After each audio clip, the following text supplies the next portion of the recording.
Hello, and welcome back to Storytime Classics Live, produced by Southwest Shakespeare Company. I am your host, Bo Heckman, and today we'll be continuing the story of the Red-Headed League. Lot of plot here. Mr. Jabez Wilson, a pawnbroker, is conned by a new assistant and a larger organization to copy the Encyclopedia Britannica while they are up to no good somewhere in his original place of business.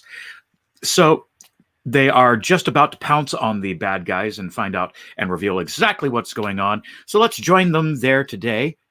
Hope everyone's having a great day today. Hello, Stanley. I'm feeling well today. Thank you. I hear it is a wintry day in Tucson, so bundle up. Bundle up. Keep warm. We'll jump right into the story today. And here we go. Sherlock Holmes was not very communicative during the long drive and lay back in the cab, humming the tunes which he had heard in the afternoon. We rattled through an endless labyrinth of gaslit streets until we emerged into Farrington Street. "We are close there now," my friend remarked. "This fellow, Merriweather, is a bank director and personally interested in the matter. I thought it as well to have Jones with us also. He is not a bad fellow, though an absolute imbecile in his profession. He has one positive virtue. He is as brave as a bulldog and as tenacious as a lobster if he gets his claws upon anyone. Here we are, and they are waiting for us." We had reached the same crowded thoroughfare in which we had found ourselves in the morning. Our cabs were dismissed, and following the guidance of Mr. Merriweather, we passed down a narrow passage and through a side door, which he opened for us. Within there was a small corridor, which ended in a very massive iron gate.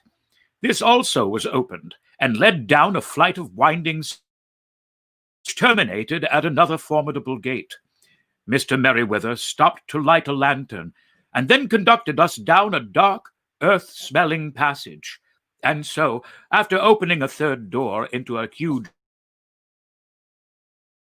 room with crates and massive boxes,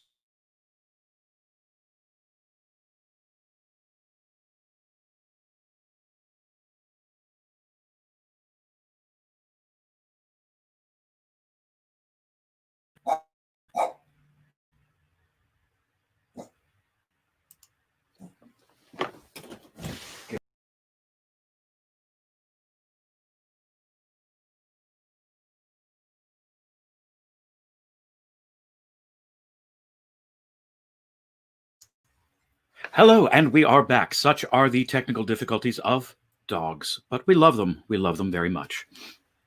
Continuing with the story. We had reached the same crowded thoroughfare in which we had found ourselves in the morning. Our cabs were dismissed, and following the guidance of Mr. Merriweather, we passed down a narrow passage and through a side door which opened for us. Within there was a small corridor, which ended in a very massive iron gate. This also was opened, and led down a flight of winding stone steps, which terminated at another formidable gate. Mr. Merriweather stopped to light a lantern, and then conducted us down a dark, earth-smelling passage, and so, after opening a third door into a huge vault or cellar which was piled all around with crates, and massive boxes. "You are not very vulnerable from above," Holmes remarked as he held up the lantern and gazed about them. "Nor from below," said Mr. Merriweather, striking his stick upon the flags which lined the floor. "Why, dear me, it sounds quite hollow," he remarked, looking up in surprise. "I must really ask you to be a little more quiet," said Holmes severely. "You have already imperiled the whole success of our expedition. Might I beg that you would have the goodness to sit down upon one of those boxes and not to interfere?" The solemn Mr. Merriweather perched himself upon a crate, with a very injured expression upon his face, while Holmes fell upon his knees upon the floor, and with the lantern and a magnifying lens began to examine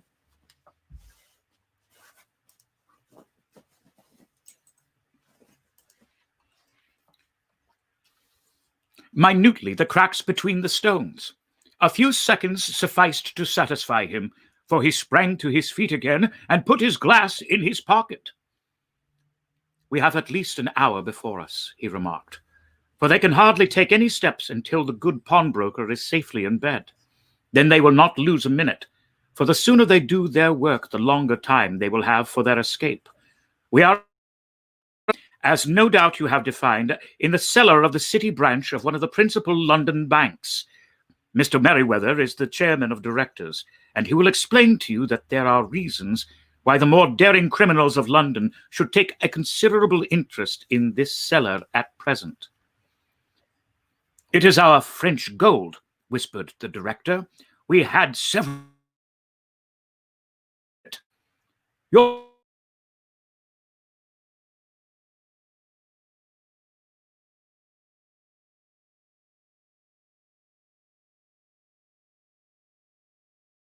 never had occasion to unpack the money, and that it is still lying in our cellar. The crate upon which I sit contains 2,000 Napoleons, packed between layers of lead foil. Our reserve of bullion is much larger at present than is usually kept in a single branch office, and the directors have had misgivings upon the subject. Now it is time that we arrange. I expect our material. In the meantime, Mr. Merryweather, we must put the screen over the dark lantern. And sit in the dark? I'm afraid so. I had brought a pack of cards in my pocket, and I thought that, as we were a party carrier, you might have your rubber after all. But I see that the enemy's preparations have gone so far that we cannot risk the presence of a light. And first of all, we must choose our positions. These are daring men, and though we shall take them at a disadvantage, they may do us some harm unless we are not careful. I shall stand behind this crate, and do you conceal yourselves behind those. Then, when I flash a light upon them, close in swiftly. If they fire, Watson, have no compunction about shooting them down." I placed my revolver, cocked, upon the top of the wooden case behind which I crouched. Holmes shot the slide across the front of his lantern and left us in pitch darkness. Such an absolute darkness as I have never before experienced. The smell of hot metal remained to assure us that the light was still there, ready to flash out at a moment's notice. To me, with my nerves worked up to a pitch of expectancy, there was something depressing and subduing in the sudden gloom, and in the cold, dank air of the vault. "They have but one retreat," whispered Holmes. "That is back through the house into Saxe-Coburg Square. I hope that you have done what I asked you, Jones." "I have an inspector and 2 officers waiting at the front door." "Then we have stopped all the holes, and now we must be silent and wait." Deemed. From comparing notes afterwards, it was but an hour and a quarter, yet it appeared to me that the night must have almost gone and the dawn be breaking above us. My limbs were weary and stiff, for I feared to change my position, yet my nerves were worked up to the highest pitch of tension, and my hearing was so acute that I could not only hear the gentle breathing of my companions, but I could distinguish the deeper, heavier in breath of the bulky Jones from the thin, sighing note of the bank director. From my position, I could look over the case in the direction of the floor. Suddenly, my eyes caught the glint of a light. At first, it was but a lurid spark upon the stone pavement. Then it lengthened out until it became a yellow line, and then, without any warning or sound, a gash seemed to open, and a hand appeared, a white, almost womanly hand, which felt about in the center of the little area of light. For a minute or more, the hand, with its writhing fingers, protruded out of the floor. Then it was withdrawn as suddenly as it appeared, and all was dark again, save the single lurid spark which marked a chink between the stones. Its disappearance, however, was but momentary. With a rending tearing sound, one of the broad white stones turned over upon its side and left a square, gaping hole through which streamed the light of a lantern.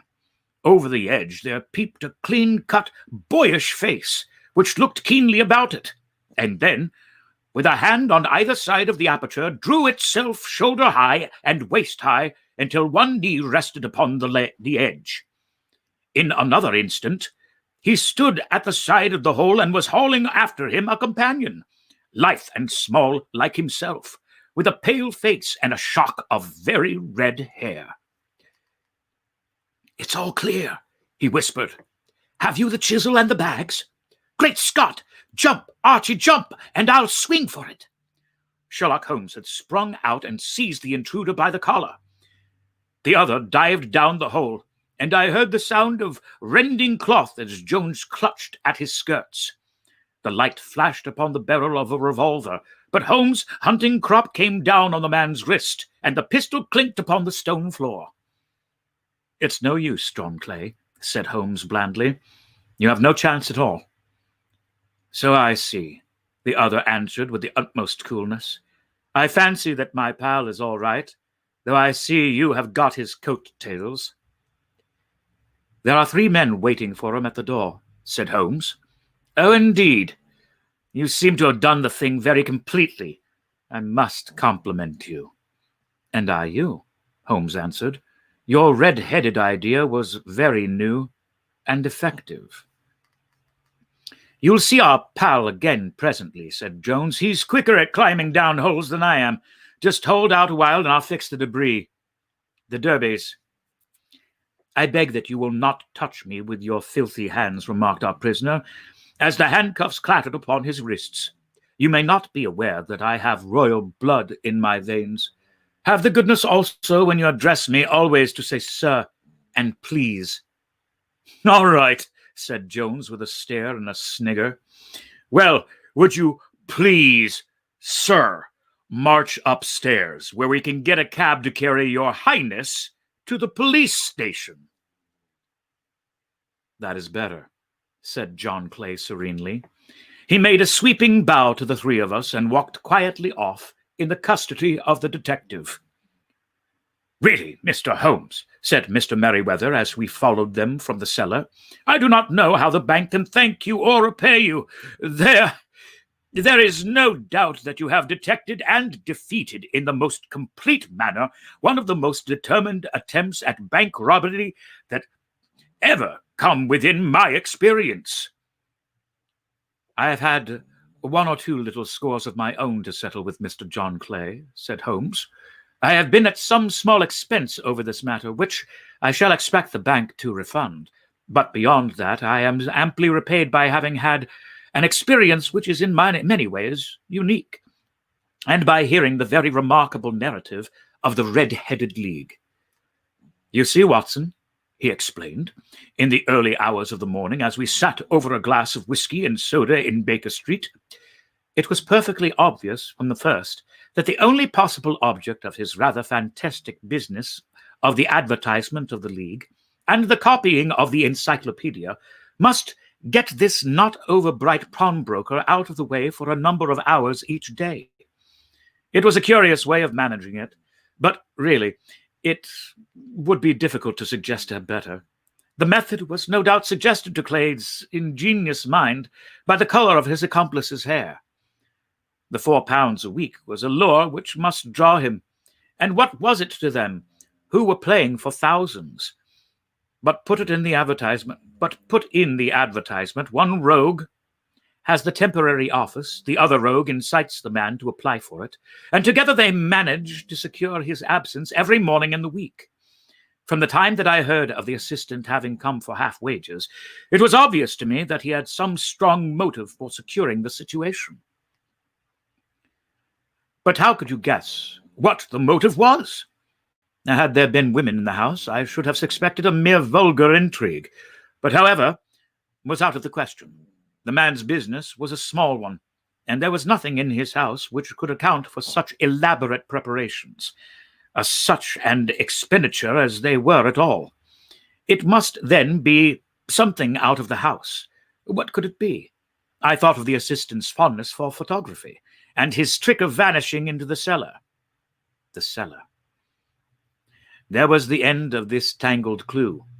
Then I made inquiries as to this mysterious assistant, and found that I had to deal with one of the coolest and most daring criminals in London.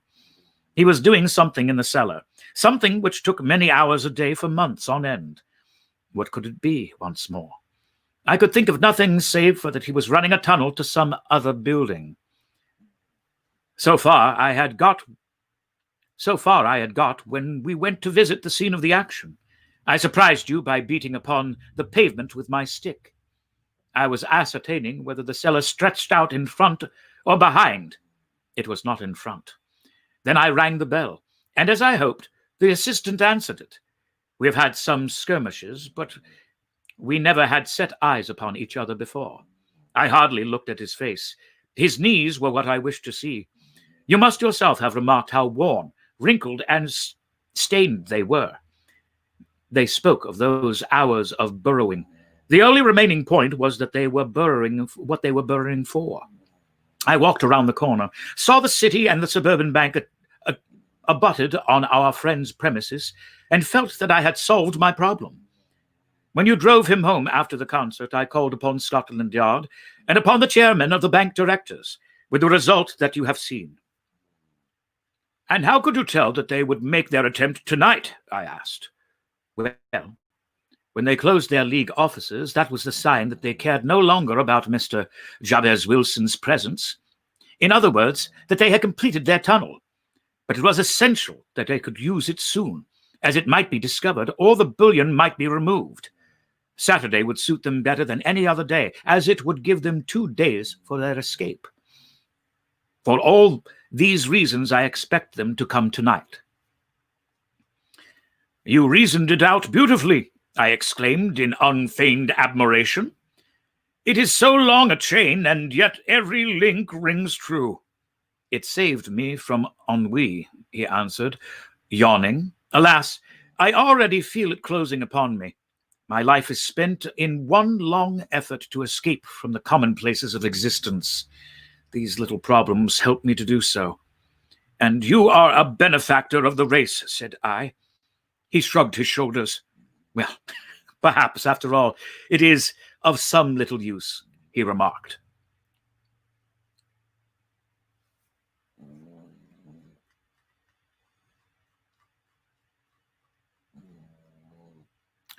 And now, a case of identity.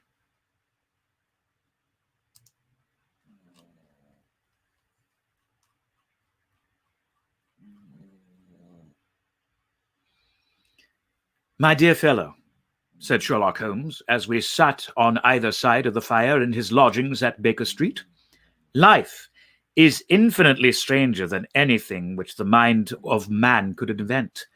We do not dare to conceive the things which are really mere commonplaces of existence. If we could fly out of that window, hand in hand, hover over this great city, gently remove the roofs, and peep in at the queer things which are going on, the strange coincidences, the plannings, the cross-purposes, the wonderful chains of events working through generations and leading to the most outer results, it would make all fiction with its conventionalities and foreseen conclusions most stale and unprofitable. And yet I am not convinced of it, I answered. The cases which come to light in the papers are, as a rule, bald enough and vulgar enough. We have in our police reports realism pushed to its extreme limits, and yet the result is, it must be confessed, neither fascinating nor artistic. A certain selection and discretion must be used in producing a realistic effect, remarked Holmes. This is wanting in the police report, where more stress is laid, perhaps, upon the platitudes of the magistrate than upon the details, which to an observer contain the vital essence of the whole matter. Depend upon it, there is nothing so unnatural as the commonplace. I smiled and shook my head. I can quite understand your thinking so, I said. Of course, in your position of unofficial advisor and helper to everybody who is absolutely puzzled, throughout 3 continents, you are brought in contact with all that is strange and bizarre. But here, I picked up the morning paper from the ground. Let us put it to a practical test. Here is the first heading upon which I come. A husband's cruelty to his wife. There is half a column of print, but I know without reading it that it is all perfectly familiar to me. There is, of course, the other woman, the drink, the push, the blow, the bruise, the sympathetic sister or landlady. The crudest of writers could invent nothing more crude. Indeed, your example is an unfortunate one for your argument, said Holmes, taking the paper and glancing his eye down at it. This is the Dundas separation case, and as it happens, I was engaged in clearing up some small points in connection with it. The husband was a teetotaler. There was no other woman, and the conduct complained of was that he had drifted into the habit of winding up every meal by taking out his false teeth and hurling them at his wife, which, you will allow, is not an action likely to occur to the imagination of the average storyteller. Take a pinch of snuff, Doctor, and acknowledge that I have scored over you in your example. He held out his snuff-box of old gold, with a great amethyst in the center of the lid, its splendor in such contrast to his homely ways and simple life that I could not help commenting upon it. Ah, said he, I forgot that I had not seen you for some weeks. It is a little souvenir from the King of Bohemia, in return for my assistance in the case of the Irene Adler papers.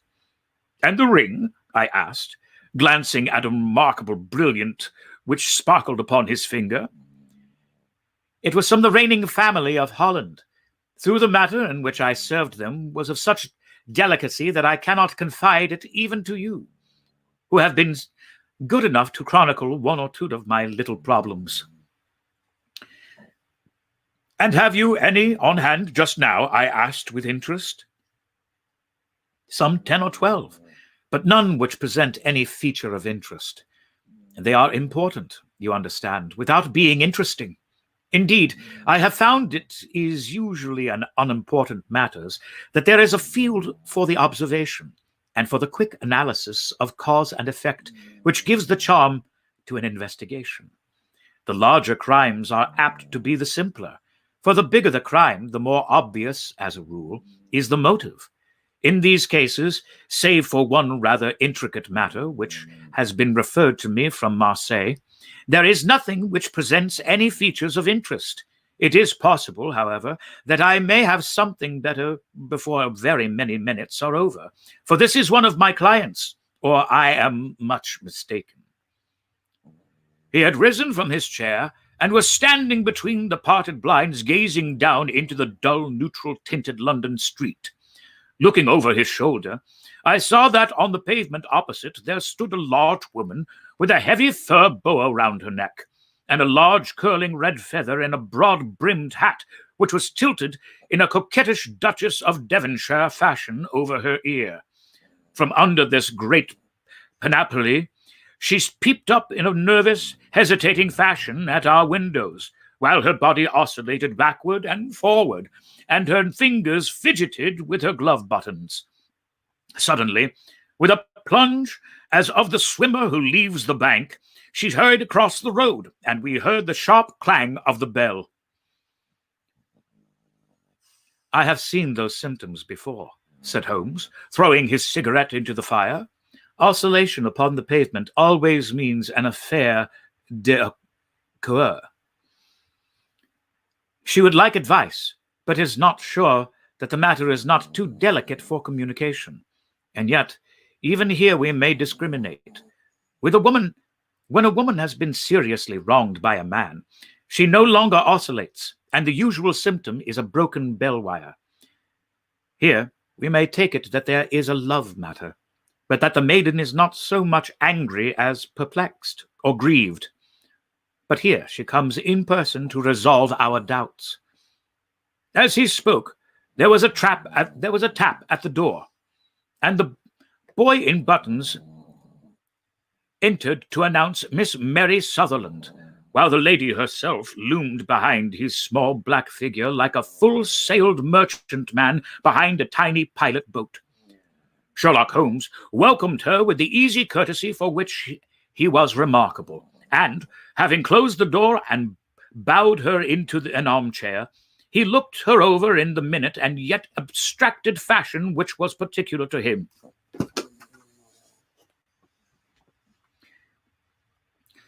"Do you not find," he said, "that with your short sight it is a little trying to do so much typewriting?" "I did at first," she answered, "but now I know where the letters are without looking." Then, suddenly realizing the full purport of his words, she gave a violent start and looked up, with fear and astonishment upon her broad, good-humored face. "You've heard about me, Mr. Holmes," she cried. "Else how could you know all that?" "Never mind," said Holmes, laughing. "It is my business to know things. Perhaps I have trained myself to see what others overlook. If not, why should you come to consult me?" "I came to you, sir, because I heard of you from Mrs. Etheridge, whose husband you found so easily when the police and everyone had given him up for dead. Mr. Holmes, I wish you would do as much for me. I am not rich, but still I have 100 a year in my own right, besides the little that I make by the machine, and I would give it all to know what has become of Mr. Hossamer Angel." "Why did you come away to consult me in such a hurry?" asked Mr. Holmes, with his fingertips together and his eyes to the ceiling. Again, a startled look came over the somewhat vicious face of Miss Mary Sutherland. "Yes, I did bang out of the house," she said, "for it made me angry to see the easy way in which Mr. Windibank, that is my father, took it all. He would not go to the police, and he would not go to you. And so at last, as he would do nothing and kept on saying that there was no harm done, it made me mad, and I just on with my things and came right away to you." "Your father," said Holmes. "Your stepfather, surely, since the name is different." "Yes, my stepfather. I call him father, though it sounds funny, too, for he is only 5 years and 2 months older than myself." "And is your mother alive?" "Oh, yes, mother is alive and well. I wasn't pleased, Mr. Holmes, when she married again so soon after my father's death, and a man who was nearly 15 years younger than herself. Father was a plumber in the Tottenham Court Road, and he left a tidy business behind him, which mother carried on with Mr. Hardy for the foreman.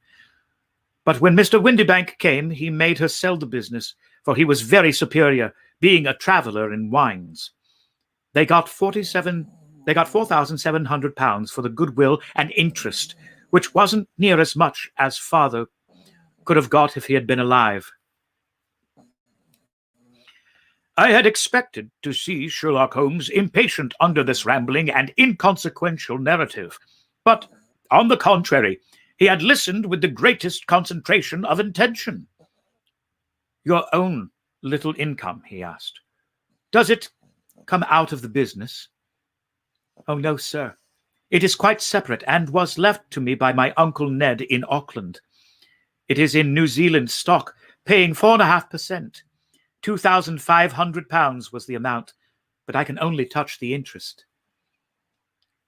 "You interest me extremely," said Holmes, "and since you draw so large a sum as 100 a year, with what you earn in the bargain, you no doubt travel a little and indulge yourself in every way. I believe that a single lady can get on very nicely upon an income of about £60. "I could do with much less than that, Mr. Holmes, but you understand that as long as I live at home, I don't wish to be a burden to them, and so they have the use of the money just while I am staying with them. Of course, that is only just for the time.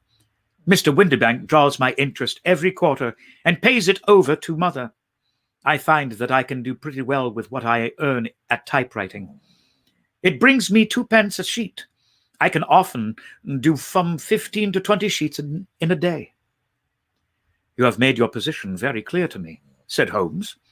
"This is my friend, Dr. Watson, before whom you can speak as freely as before myself. Kindly tell us now all about your connection with Mr. Hosmer Angel." A flush stole over Miss Sutherland's face, and she picked nervously at the fringe of her jacket. "I met him first at the gas-fitters' ball," she said. "They used to send her father tickets when he was alive. And then afterwards they remembered us and sent them to Mother. Mr. Windibank did not wish us to go. He never did wish us to go anywhere. He would get quite mad if I wanted so much as to join a Sunday school treat. But this time I was set on going, and I would go, for what right had he to prevent?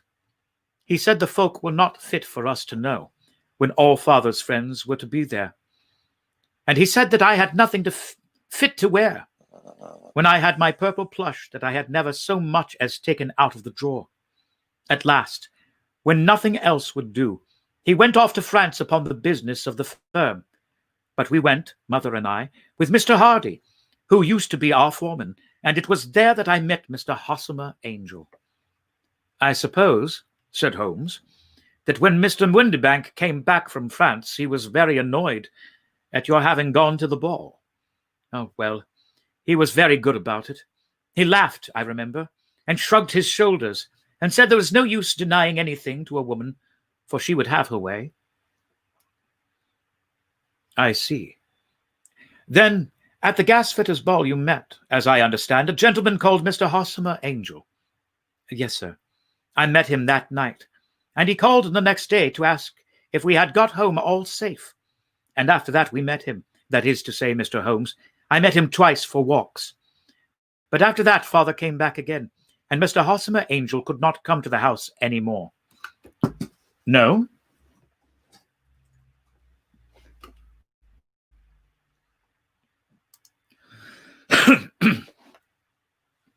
"Well, you know father didn't like anything of the sort.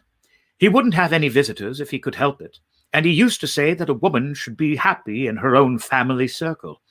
But then, as I used to say to Mother, a woman wants her own circle to begin with, and I had not got mine yet. But how about Mr. Hosmer Angel? Did he make no attempt to see you?" "Well, father was going off to France again in a week, and Hosmer wrote and said that it would be safer and better not to see each other until he had gone. We could write in the meantime, and he used to write every day."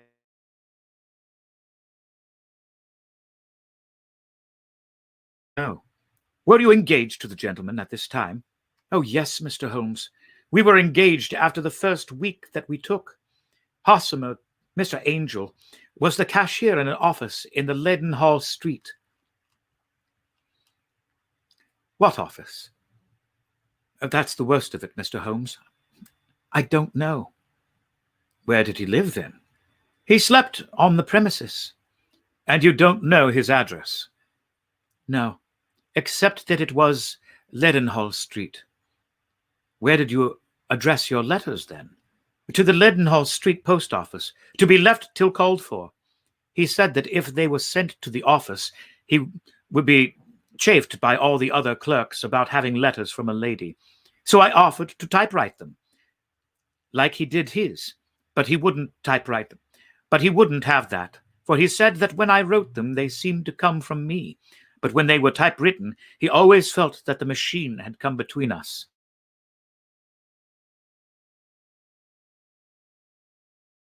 "That one would think of."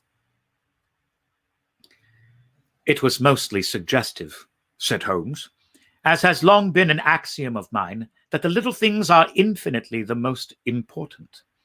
Can you remember any other little things about Mr. Hosmer Angel?" "He was a very shy man, Mr. Holmes. He would rather walk with me in the evening than in the daylight, for he had said that he hated to be conspicuous. Very retiring and gentlemanly he was. Even his voice was gentle. He'd had the quinsy and swollen glands when he was young, he told me, and it had left him with a weak throat and a hesitating, whispering fashion of speech. He was always well dressed, very neat and plain, but his eyes were weak, just as mine are, and he wore tinted glasses against the glare. Well, and what happened when Mr. Windibank, your stepfather, returned to France? Mr. Hostomer Angel came to the house again and proposed that we should marry before father came back. He was in dreadful earnest, and made me swear with my hands on the testament that whatever happened, I would always be true to him. Mother said he was quite right to make me swear, and that it was a sign of his passion.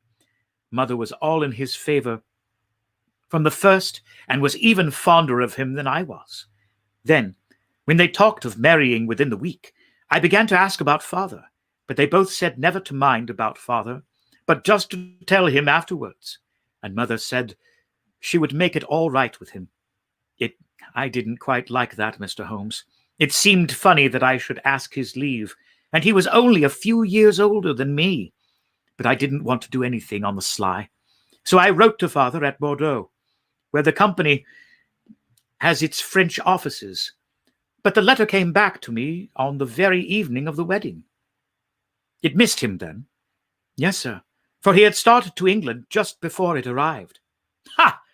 Well, that was unfortunate. Your wedding was arranged then for the Friday. Was it to be in the church? Yes, sir, but very quietly. It was to be at St. Saviour's near King's Cross, and we were to have breakfast afterward at the St. Pancras Hotel. Hostomer came for us in a hansom, but as there were two of us, he put us both into it and stepped himself into a four-wheeler, which happened to be the only other cab in the street. We got to the church first, and when the four-wheeler drove up, we waited for him to step out. But he never did. And when the cabman got down from the box and looked, there was no one there. The cabman said that he could not imagine what had become of him, for he had seen him get in with his own eyes. That was last Friday, Mr. Holmes, and I have never seen or heard anything since then to throw any light upon what became of him. It seems to me that you have been very shamefully treated, said Holmes. No, no, sir. He was too good and kind to leave me so. Why, all the morning he was saying to me that, whatever happened, I was to be true, and that even if something quite unforeseen occurred to separate us, I was always to remember that I was pledged to him, and that he would claim his pledge sooner or later. It seems strange talk for a wedding morning, but what has happened since gives a meaning to it. Most certainly it does. Your own opinion is, then, that some unforeseen catastrophe has occurred to him? Yes, sir. I believe he foresaw some danger, or else he would not have talked so. And then I think that what he foresaw happened. But you have no notion as to what it could have been? None. One more question. How did your mother take the matter? She was angry, and she said that I was never to speak of the matter again. And your father? Did you tell him? Yes. And he seemed to think, with me, that something had happened, and that I should hear of Hostomer again. As he said, what interest could anyone have in bringing me to the doors of the church and then leaving me? Now, if he had borrowed my money, or if he had married me and got my money settled on him, there might be some reason. But Hostomer was very independent about money and never would look at a shilling of mine. And yet, what could have happened? And why could he not write? It drives me half mad to think of it, and I can't sleep a wink at night. She pulled a little handkerchief out of her muff and began to sob heavily into it. I shall glance into the case for you, said Holmes, rising, and I have no doubt that we shall reach some definite result. Let the weight of the matter rest upon me now, and do not let your mind dwell upon it further. Above all, try to let Mr. Hostomer Angel vanish from your memory, as he has done from your life. Then you don't think I'll see him again? I fear not. Then what has happened to him? You will leave that question in my hands. I should like an accurate description of him and any letters of his which you can spare. I advertised for him in last Saturday's Chronicle, said she. Here is the slip, and here are 4 letters from him. Thank you. And your address? Number 31 Lion Place, Camberwell. Mr. Angel's address you never had. I understand. Where is your father's place of business? He travels for Westhouse and Marbank, the great claret importers of French Church Street. Thank you. You have made your statement very clearly. You will leave the papers here, and remember the advice which I have given you. Let the whole incident be a sealed book, and do not allow it to affect your life. You are very kind to me, Mr. Holmes, but I cannot do that. I shall be true to Hosmer. He shall find me ready when he comes back. For all the preposterous hat and the vacuous face, there was something noble in the simple faith of our visitor, which compelled our respect. She laid her little bundle of papers upon the table and went her way with a promise to come again whenever she might be summoned. Sherlock Holmes sat silent for a few minutes, with his fingertips still pressed together, his legs stretched out in front of him, and his gaze directed upward to the ceiling. When he looked down from the rack of the old and oily clay, he took down from the rack the old and oily clay pipe, which was to him a counselor, and having lit it, he leaned back in his chair, with the thick blue cloud wreaths spinning up from him, and a look of infinite languor in his face. Quite an interesting study, that maiden, he observed. I found her more interesting than her little problem, which, by the way, is a rather trite one. You will find parcel cases, if you consult my index, in Andover in 77, and there was something of the sort at The Hague last year. Old as is the idea, however, there were 1 or 2 details which were new to me, but the maiden herself was most instructive. You appeared to read a good deal upon her, which was quite invisible to me, I remarked. Not invisible, but unnoticed, Watson. You did not know where to look, and so you missed all that was important. I can never bring you to realize the importance of sleeves, the suggestiveness of thumbnails, or the great issues that may hang from the bootlace. Now, what did you gather from that woman's appearance? Describe it. Well, she had a slate-colored, broad-rimmed straw hat, with a feather of a brickish red. Her jacket was black, with black beads sewn upon it, and a fringe of little black jet ornaments. Her dress was brown, rather darker than coffee color, with a little purple plush at the neck and sleeves. Her gloves were grayish and were worn through at the right forefinger. Her boots I didn't observe. She had small, round, hanging gold earrings, and a general air of being fairly well-to-do in a vulgar, comfortable, easy-going way. Sherlock Holmes clapped his hands softly together and chuckled. Upon my word, Watson, you are coming along wonderfully. You have really done very well indeed. It is true that you have missed everything of importance, but you have hit upon the method, and you have a quick eye for color. Never trust to general impressions, my boy, but concentrate yourself upon details. My first glance is always at a woman's sleeve. In a man, it is perhaps better first to take the knee of the trouser. As you observe, this woman had plush upon her sleeves, which is a most beautiful material for showing traces. The double line, a little above the wrist, where the typewriter presses against the table, was beautifully defined. The sewing machine of the hand type leaves a similar mark, but only on the left arm and on the side of it farthest from the thumb, instead of being right across the broadest part, as this was. Then glanced at her face, and observing the dint of a pince-nez at either side of her nose, I ventured a remark upon short sight and typewriting, which seemed to surprise her. It surprised me, but surely it was obvious. I was then much surprised and interested on glancing down to observe that, though the boots which she was wearing were not unlike each other, they were really odd ones. the one having a slightly decorated toe cap and the other a plain one. One was buttoned only in the 2 lower buttons out of 5, and the other at the 1st, 3rd, and 5th. Now, when you see that a young lady, otherwise neatly dressed, has come away from home with odd boots half-buttoned, it is no great deduction to say that she came away in a hurry. And what else? I asked, keenly interested, as I always was, by my friend's incisive reasoning. I noted, in passing, that she had written a note before leaving home, but after being fully dressed. You observed that her right glove was torn at the forefinger, but you did not apparently see that both glove and finger were stained with violet ink. She had written in a hurry, and dipped her pen too deep. It must have been this morning, or the mark would not remain clear upon the finger. All this is amusing, though rather elementary.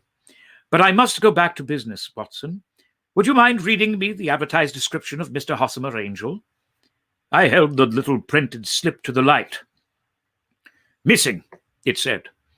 On the morning of the 14th, a gentleman named Hossamer Angel, about 5 feet 7 inches in height, strongly built, sallow complexion, black hair, a little bald in the center, bushy, black side whiskers, and a mustache, tinted glasses, slight infirmity of speech, was dressed when last seen in a black frock coat faced with silk, black waistcoat, gold Albert chain, and grey Harris tweed trousers with brown gaiters over elastic-sided boots. Known to have been employed in an office in Leadenhall Street. Anybody bringing— That will do, said Holmes. As to the letters, he continued, glancing over them, they are very commonplace. Absolutely no clue in them to Mr. Angel, save that he quotes Balzac once. There is one remarkable point, however, which will no doubt strike you. They are typewritten, I remarked. Not only that, but the signature is typewritten. Look at the neat little Hossamer Angel at the bottom. There is a date, you see, but no superscription, except Leadenhall Street, which is rather vague. The point about the signature is very suggestive. In fact, we may call it conclusive. Of what? My dear fellow, is it possible you do not see how strongly it bears upon the case? I cannot say that I do, unless it were that he wished to be able to deny his signature if an action for breach of promise were instituted. No, that is not the point. However, I shall write 2 letters, which should settle the matter. One is to a firm in the city.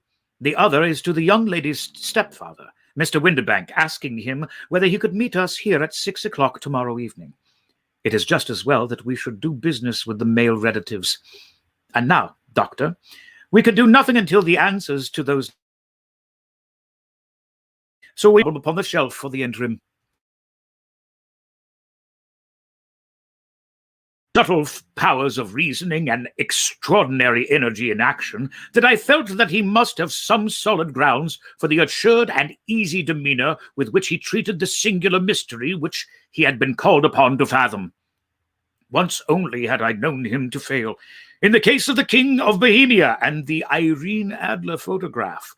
But when I looked back to the weird business of the sign of 4 and the extraordinary circumstances connected with the study in scarlet, I felt that it would be a strange tangle indeed, which he could not unravel. I left him then, still puffing at his black clay pipe, with the conviction that when I came again on the next evening, I would find that he had held in his hands all the clues which would lead up to the identity of the disappearing bridegroom of Miss Mary Sutherland. A professional case of great gravity was engaging my own attention at the time, and the whole of the next day I was busy at the bedside of the sufferer.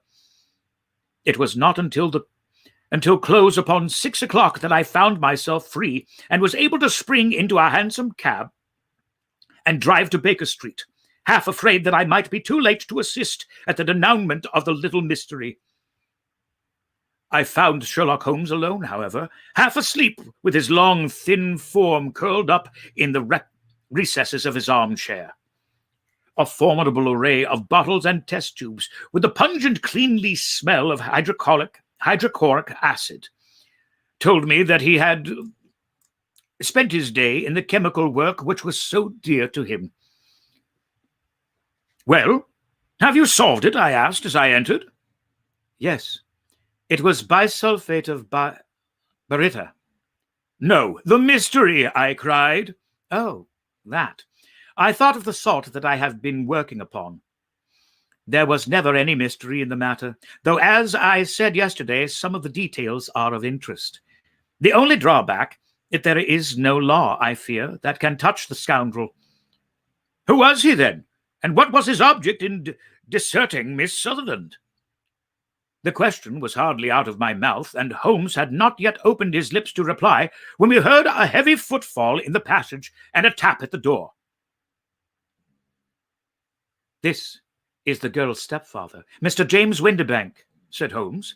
"He has written to me to say that he would be here at 6. "Come in."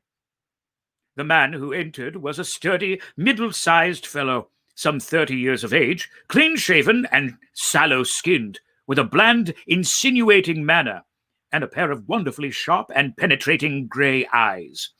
He shot a questioning glance at each of us, placed his shiny top hat upon the sideboard, and with a slight bow sidled down to the nearest chair. "Good evening, Mr. James Windibank," said Holmes. "I think that this typewritten letter is from you, in which you made an appointment with me for 6 o'clock. "Yes, sir. I am afraid that I am a little late, but I am not quite my own master, you know. I am sorry that Miss Sutherland has troubled you about this little matter, for I think it is far better not to wash linen of the sort in public. It was quite against my wishes that she came, but she is a very excitable, impulsive girl, as you may have noticed, and she is not easily controlled when she has made up her mind on a point.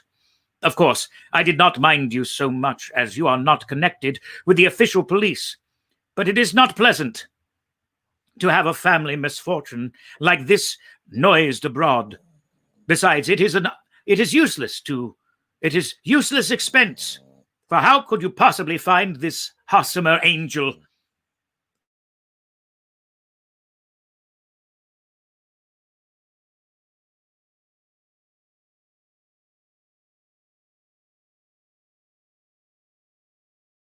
Start and dropped his gloves. "I am delighted to hear that," he said. "It is a curious thing," remarked Holmes, "that a typewriter has really quite as much individuality as a man's handwriting. Unless they are quite new, not two of them write exactly alike. Some letters get more worn than others, and some wear only on one side. Now, you remark in this note of yours, Mr. Windibank, that in every case there is some little slurring over of the I, of the E, and a slight defect in the tail of the R.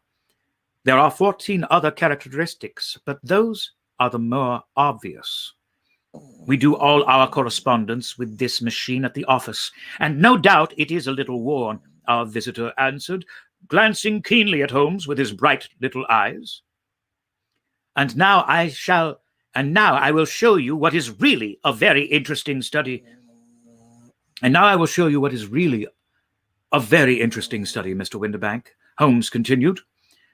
"I think of writing another little monograph some of these days on the typewriter and its relation to crime.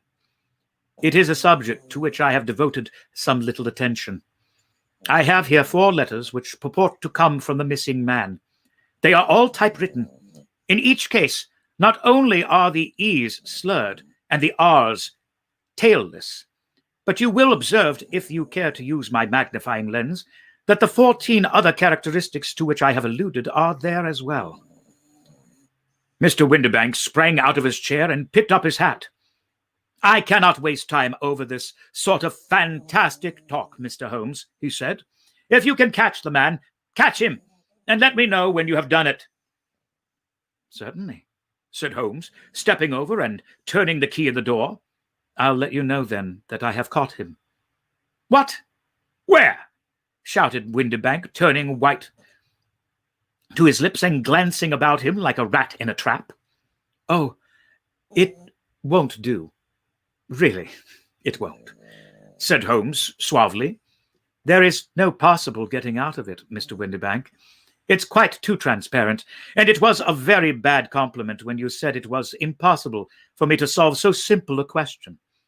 That's right. Sit down and let us talk it over." Our visitor collapsed into the chair with a ghastly face and a glitter of moisture on his brow. It's not actionable," he stammered. "I am very much afraid that it is not. But between ourselves, Mr. Windibank, it was as cruel and selfish and heartless a trick in a petty way as ever came before me. Now, let me just run over the course of events, and you will contradict me if I go wrong." The man sat huddled up in his chair, with his head sunk upon his breast like one who is utterly crushed. Holmes stuck his feet up in the corner of the mantelpiece and, leaning back with his hands in his pockets, began talking, rather to himself, as it seemed, than to us. "The man married a woman very much older than himself for her money," said he, "and he enjoyed the use of the money of the daughter as long as she lived with them. It was a considerable sum for people in their position, and the loss of it would have made a serious difference. It was worth an effort to preserve it. The daughter was of good, amiable disposition, but affectionate and warm-hearted in her ways, so that it was evident that with her fair personal advantages and her little income, she would not be allowed to remain single long. Now her marriage would mean, of course, the loss of 100 a year. So what does her stepfather do to prevent it? He takes the obvious course of keeping her at home and forbidding her to seek the company of people of her own age. But soon he found that would not answer forever. She became resistive, insisted upon her rights, and finally announced her positive intention of going to a certain ball. What does her clever stepfather do then? He conceives an idea more credible to his head than to his heart. With the connivance and assistance of his wife, he disguised himself, covered those keen eyes with tinted glasses, masked the face with a mustache and a pair of bushy whiskers, sunk that clear voice into an insinuating whisper, and doubly secure on account of the girl's short sight, he appears as Mr. Hossamer Angel and keeps off other lovers by making love himself. It was only a joke at first, groaned our visitor. We never thought that she would have been so carried away. Very likely not. However that may be, the young lady was very decidedly carried away, and having quite made up her mind that her stepfather was in France, the suspicion of treachery never for an instant entered her mind. She was flattered by the gentleman's attentions, and the effect was increased by the loudly expressed admiration of her mother. Then Mr. Angel began to call, for it was obvious that the matter should be pushed as far as it would go if a real effect were to be produced. There were meetings and an engagement which would finally secure the girl's affections from turning towards anyone else. But the deception could not be kept up forever. These pretended journeys to France were rather cumbrous. The thing to do was clearly to bring the business to an end in such a dramatic manner that would leave a permanent impression upon the young lady's mind and prevent her from looking upon any other suitor for some time to come. Hence, those vows of fidelity exacted upon a testament, and hence also the allusions to a possibility of something happening on the very morning of the wedding. James Windibank wished Miss Sutherland to be so bound to Hossamer Angel and so uncertain as to his fate that for 10 years to come, at any rate, she would not listen to another man. For as the church door he brought her, and then, as he could go no farther, he conveniently vanished away by the old trick of stepping in at one door of the four-wheeler and out of the other. I think that was the chain of events, Mr. Windibank." Our visitor had recovered something of his assurance while Holmes had been talking. And he arose from his chair now with a cold sneer upon his pale face. "It may be so, or it may not, Mr. Holmes," said he. "But if you are so very sharp, you ought to be sharp enough to know that it was you who are breaking the law now, and not me. I have done nothing actionable from the first, but as long as you keep that door locked, you lay yourself open in an action for assault and illegal constraint." "The law cannot, as you say, touch you," said Holmes, unlocking and throwing open the door. "Yet there never was a man who deserved punishment more. If the young lady has a brother or a friend, he ought to lay a whip across your shoulders. By Jove," he continued, flushing up at the sight of the bitter sneer upon the man's face, "it is not part of my duties to my client, but there is a hunting crop handy, and I think I shall just treat myself to—" He took 2 steps to the whip, but before he could grasp it, there was a wild clatter of steps upon the stairs. The heavy hall door banged, and from the window we could see Mr. James Windibank running at the top of his speed down the road.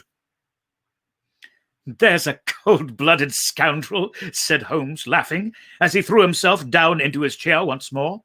"The fellow will rise from crime to crime until he does something very bad and ends on a gallows. The case has, in some respects, not been not entirely devoid of interest. I cannot now entirely see all the steps of your reasoning," I remarked. "Well, of course it was obvious from the first that this Mr. Hossamer Angel must have some strong object for his curious conduct, and it was equally clear that the only man who really profited by the incident, as far as we could see, was the stepfather. Then the fact that the 2 men were never together, but that the one always appeared when the other one was away, was suggestive. So were the tinted spectacles and the curious voice, which both hinted at a disguise, as did the bushy whiskers. My suspicions were all confirmed by this peculiar action in typewriting his signature, which, of course, inferred that his handwriting was so familiar to her that she would recognize even the smallest sample of it. You see, all these isolated facts, together with my minor ones, all pointed to the same direction." "And how did you verify them?" "Having once spotted my man, easy. I knew the firm for which this man worked. Having taken the printed description, I eliminated everything from which it could be the result of a disguise: the whiskers, the glasses, the voice, and I sent it to the firm, with a request that they would inform me whether I answered to the description of any of their travelers. I had already noticed the peculiarities of the typewriter, and I wrote to the man himself at his business address, asking him if he would come here. As I expected, his reply was typewritten and revealed the same trivial but characteristic defects. The same post brought me a letter from Westhouse and Marbank of Frenchchurch Street to say that the description tallied in every respect with that of their employee, James Windibank. Voila! Tout. And Miss Sutherland. If I tell her, she will not believe me. You may remember the old Persian saying, 'There is danger from him who taketh the tiger cub, and danger also for who snatches a delusion from a woman.' There is as much sense in Hafiz as in Horace, and as much knowledge of the world."